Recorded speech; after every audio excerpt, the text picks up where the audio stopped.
নতুন নিয়মে ভিসা দেবে ভারত সরকার, বাংলাদেশিদের জন্য বড় আপডেট।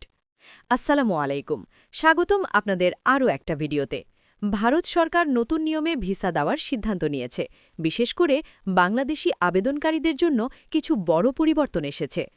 আপনি যদি ট্যুরিস্ট ভিসা, মেডিকেল ভিসা বা মাল্টিপল এন্ট্রি ভিসার জন্য আবেদন করতে চান, তাহলে এই ভিডিওটি শেষ পর্যন্ত দেখুন, কারণ আজকের ভিডিওতে আমি বিস্তারিত বলবো নতুন নিয়ম কী, কাদের জন্য প্রযোজ্য, কিভাবে আবেদন করবেন, কতদিনের ভিসা দেওয়া হবে আর কোন বিষয়গুলো খেয়াল রাখতে হবে। আরেকটি ছোট্ট রিকোয়েস্ট, আপনি যদি আমাদের এই চ্যানেলের নতুন দর্শক হয়ে থাকেন, তাহলে অবশ্যই চ্যানেলকে সাবস্ক্রাইব করে আমাদের সাথেই যুক্ত থাকুন। আমরা নিয়মিত ভারতীয় ভিসার লেটেস্ট আপডেট দিয়ে থাকি। তো চলুন ভিডিওটিতে একটি লাইক দিয়ে আলোচনা শুরু করা যাক। ভারত সরকার সম্প্রতি বাংলাদেশিদের জন্য ভিসা প্রক্রিয়ায় কিছু পরিবর্তন এনেছে। এই প্রক্রিয়াটি পরিচালনা করে ভারতের হাই কমিশন, যেমন high commission of India Dhaka, assistant high commission of India Chittagong, assistant high commission of India Rajshahi. নতুন নিয়ম অনুযায়ী ট্যুরিস্ট ভিসার ক্ষেত্রে আগের তুলনায় যাচাই প্রক্রিয়া আরও কড়াকড়ি করা হয়েছে। যাদের আগের ভিসা ইতিহাস ভালো, তাদের জন্য মাল্টিপল এন্ট্রি ভিসা দেওয়ার সম্ভাবনা বেশি। কিছু ক্ষেত্রে ৫ বছরের মাল্টিপল এন্ট্রি ভিসা দেওয়ার সিদ্ধান্ত নেওয়া হয়েছে। এই সিদ্ধান্তের পেছনে মূল উদ্দেশ্য হল দুই দেশের মানুষের যাতায়াত সহজ করা এবং চিকিৎসা ও ব্যবসায়িক যোগাযোগ বৃদ্ধি করা। ট্যুরিস্ট ভিসার ক্ষেত্রে নতুন কিছু বিষয় যুক্ত হয়েছে। ১. আবেদন করার সময় ভ্রমণের সঠিক উদ্দেশ্য উল্লেখ করতে হবে। ২. হোটেল বুকিং বা থাকার ঠিকানা স্পষ্ট দিতে হবে। ৩.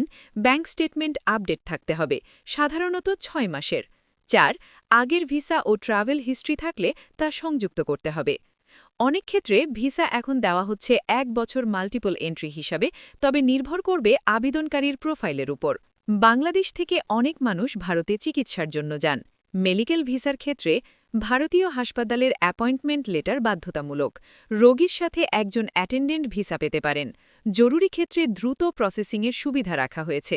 ভারতের বড় হাসপাতালগুলো যেমন অ্যাপোলো হসপিটালস এবং ফর্টিস হেলথ কেয়ার, এদের রেফারেন্স লেটার থাকলে ভিসা প্রসেস সহজ হয়। ভিসার আবেদন করতে হবে অনলাইনে। সরকারিভাবে আবেদন করা যায় ভারতের অফিসিয়াল ওয়েবসাইটের মাধ্যমে। ইন্ডিয়ান ভিসা অনলাইন ধাপগুলি হল: ১. অনলাইনে ফর্ম পূরণ। ২. প্রিন্ট কপি বের করা। ৩. নির্ধারিত ভিসা সেন্টারে জমা দেওয়া। ৪. বায়োমেট্রিক ও ফিঙ্গারপ্রিন্ট। ৫. প্রসেসিং শেষে পাসপোর্ট সংগ্রহ। সাধারণত ৫-১০ কর্মদিবস সময় লাগতে পারে, তবে সময় পরিস্থিতি অনুযায়ী পরিবর্তিত হতে পারে। ১. দালাল বা অননুমোদিত এজেন্টের মাধ্যমে আবেদন না করার পরামর্শ দেওয়া হচ্ছে। ২. ভুল তথ্য দিলে ভবিষ্যতে ভিসা বাতিল বা ব্ল্যাকলিস্ট হওয়ার ঝুঁকি আছে। ৩.